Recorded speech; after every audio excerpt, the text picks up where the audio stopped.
کی قبر کی مٹی سے تسبیح بنائی تاکہ ہر تسبیح پڑھنے والا بہادر بنے، بزدل نہ بنے۔ ایک سلام پڑھے محمد والے شہید کی قبر کی مٹی اس لیے لیا ہے تاکہ تسبیح پڑھنے والا بہادر ہو، بزدل نہ ہو۔ اور واقعی تسبیح کیا اثر کرتی ہے؟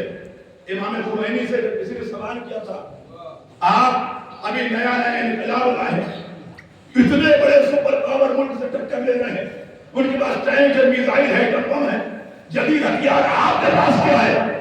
تو اس مرد مجاہد نے جیب سے تسبیح نکالی، ایک جملہ کہا، اگر میزائل ہے، ٹینک ہے، تو ہمارے پاس بیوی کے نام میں تسبیح ہے، ہمارے پاس تسبیح ہے۔ تو اس تسبیح کی عظمت اتنی ہے، اب تسبیح بن گئی، کائنات میں ہے، پڑھی جا رہی ہے۔ تو ایک تسبیح جناب حمزہ کی قبر کی مٹی سے، ایک تسبیح جسے ہم کہتے ہیں خاک شفا کی تسبیح، یہ کون سی تسبیح؟ یہ کب وجود میں آئی؟ کہ یہ وہ تسبیح ہے کہ جب امام حسین علیہ السلام شہید ہوئے اور امام زین العابدین آئے تو ان کی قربت بنائی، اس خاک سے جو تسبیح بنی اسے خاک شفا کی تسبیح کہی جاتی ہے۔ تو تسبیح مٹی تو ہو گئی، ایک جناب حمزہ کی قبر کی مٹی، ایک امام حسین کی قبر کی مٹی۔ تو ابھی دونوں تسبیح میں افضل کون سی ہے؟ علامہ جوادی نے اپنی کتاب میں سے تحریر فرمایا ہے، ہمارا رب چھٹے میں حضرت امام جعفر صادق جناب حمزہ کی قبر کی مٹی بنی، ایک تسبیح خود سید الشہداء کی قبر کی مٹی سے بنی۔ ان دونوں میں افضل کون ہے؟ تو امام نے فرمایا سنو، اور آپ دیکھا کرتے جب کوئی بزرگ عالم دین آتا ہے آپ کے مدد میں تو آپ نے دیکھا ہوگا کہ باتیں کرتے رہتے ہیں، آپ کو تسبیح بڑھا کرتے ہیں، باتیں بھی کرتے ہیں۔ تو کبھی اس کی وجہ جانی کہ تسبیح بڑھا کرتے باتیں بھی کیا کرتے ہیں، تو امام کی روایت پڑھو آپ باتیں ہو جائے۔ امام نے کیا فرمایا کہ دیکھو وہ تسبیح جو جناب حمزہ کی قبر کی مٹی سے بنی، جب تک آپ پڑھتے رہیں گے تسبیح ہوتی رہے گی، ثواب ملتا رہے گا، جب تھک جائیں گے، مصروف ہو جائیں گے، رکھ دیں گے، تسبیح ختم ہو گئی۔ لیکن وہ تسبیح جو قبر امام حسین سے بنائی گئی، جب تک آپ پڑھتے رہیں گے تسبیح ہوتی رہے گی، ثواب ملتا رہے گا، تھک جائیں گے، مصروف ہو جائیں گے، رکھ دیں گے، تو خود تسبیح خدا کرنے لگتی ہے۔ ایک سلام پڑھے محمد والے محمد پہ۔ تو خود تسبیح پڑھنے لگتی ہے۔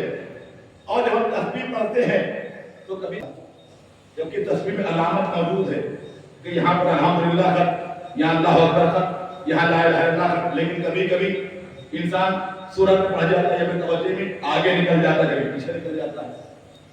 حضرت عطیہ آقا بہجہ سے سوال کیا گیا تھا، آقا یہ بتائیے پڑھتے ہیں الحمدللہ، پڑھتے لا الہ الا اللہ کا نام ہے، ہم زیادہ پڑھتے کم پڑھتے کوئی حرج ہے؟ یہاں 34 جگہ 35 پڑھتے ہیں، یہاں 33 جگہ 34 کرتے کوئی حرج ہے؟ تو انہوں نے جواب بہت آسان دیا اور سمجھنے والا بھی جواب دیا کہ اگر تم سے یہ کہا جائے کہ تمہارے 100 قدم پر خزانہ گڑا ہے، تم جاؤ کھودو خزانہ مل جائے گا، اور تم ایسا کرو کہ 90 قدم پر کھودو خزانہ ملے گا، کہ انہیں خزانہ نہیں ملے گا۔ کہ اگر 110 قدم پہ کھودو ملے گا، کہ نہیں ملے گا۔ خزانہ کہاں ملے گا؟ کہ ہم نے تمہیں ترتیب بتا دی، 100 قدم پہ چلنا، خزانہ نہیں ملے گا۔ اگر تم 100 قدم پہ کھودو گے تب خزانہ ملے گا۔ بس یہ عالم تسبیح کا ہے، سب کچھ اللہ کے نام ہے، لیکن جو تعداد معصومین نے معین کی ہے کہ اس تعداد کے اعتبار سے پڑھیں گے تو وہ ثواب ملے گا، تسبیح پڑھنے کا ثواب۔ اس صلاۃ پڑھیں محمد والے محمد۔ اللہ کا نام ہے، لا الہ الا اللہ ہے، محمد رسول اللہ ہے، زیادہ پڑھ دیں۔ دیکھیے اللہ کے نام کا ثواب الگ ہے اور تسبیح اور معنی تسبیح پڑھا جائے اس کا ثواب الگ ہے۔ لہذا کم اور زیادہ ہم عام حالتوں میں کر سکتے ہیں، لیکن جو تسبیح معین ہے اسی عالم میں پڑھیں تو وہ ثواب ملے گا جو تسبیح کا ثواب معین کیا جائے۔ اور یہ تسبیح، اس تسبیح کو کیا کہتے ہیں؟ تسبیح زہرا۔ لیکن پوری تسبیح میں غور کر لیجیے، کہیں بھی زہرا کو کوئی نام، کوئی لقب ہے اس کے اندر؟ اللہ اکبر، لا الہ الا اللہ، الحمدللہ، میں ترتیب بدل اللہ اکبر، لا الہ الا اللہ، لا الہ الا اللہ، کہیں نام ہے بھی ہے۔ تو جب بیوی کا نام نہیں ہے تو تسبیح خدا ہونا چاہیے، تسبیح زہرا نہیں ہے۔ غور کریے گا، اسے ہونا چاہیے تسبیح خدا۔ یہ تسبیح زہرا کیوں کہی گئی؟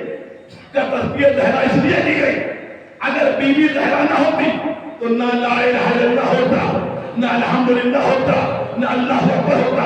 اگر ان ناموں کا وجود ہے تو یہ زہرا کے جناب زہرا کے خون کی تاثیر کرتا ہے۔ اس سلوات پڑھیں محمد علیہ وسلم۔ بڑی فضیلت ہے۔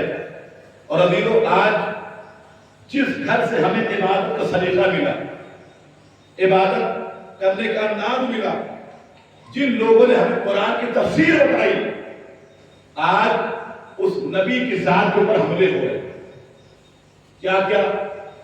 ابھی آپ نے سنا ہوگا سوشل میڈیا کے ذریعے سے وہ الفاظ مناسب جو ممبر سے دہرائے جائے کہ نعوذ باللہ ہمارے نبی پڑھنا لکھنا نہیں جانتے تھے۔ پاکستان سے ایک ملون ہر سال اس کا کچھ نہ کچھ نیا آتا رہتا ہے کہ 2 سال پہلے اس نے کہا 10 محرم کو شادی کرو، شادی میں 10 محرم کو شادی کرو تو برکت ہوتی ہے، خرچہ کم لگتا ہے۔ اسی ملون نے پھر کہا ہمارے نبی کو پڑھنا نہیں آتا تھا، ہمارے نبی کو لکھنا نہیں آتا تھا۔ پھر کہتا ہے نعوذ باللہ قرآن کے اندر گرامر غلطیاں موجود ہیں۔ اور دلیل کیا دیتا ہے کہ جب کوئی وحی نازل ہوتی تھی، کیونکہ نبی کو لکھنا پڑھنا آتا نہیں تھا، کسی کاتب کو بلاتے تھے، نبی بولا کرتے تو وہ لکھا کرتا تھا، وہ کبھی زیر کو پیش کو زیر لکھ دیتا تھا، کیونکہ نبی کو پڑھنا لکھنا آتا نہیں، لہذا ایسا لکھ گیا، نبی کو ایسا پیش کر دیا۔ اور آج بھی قرآن کے اندر غلطیاں موجود ہیں، جبکہ قرآن شروع میں کہتے ہیں لا ریب فیہ، میں کوئی شک نہیں ہے، جو ہے سب یقینی ہے۔ اور قرآن خود کہا انا نحن نزلنا الذکر وانا لہ لحافظون، ہم نے اسے نازل کیا ہے، ہم اس کی حفاظت کرنے والے ہیں۔ تو 2-4 منٹ بتائیں اپنا کسی پڑھنا ضروری ہے۔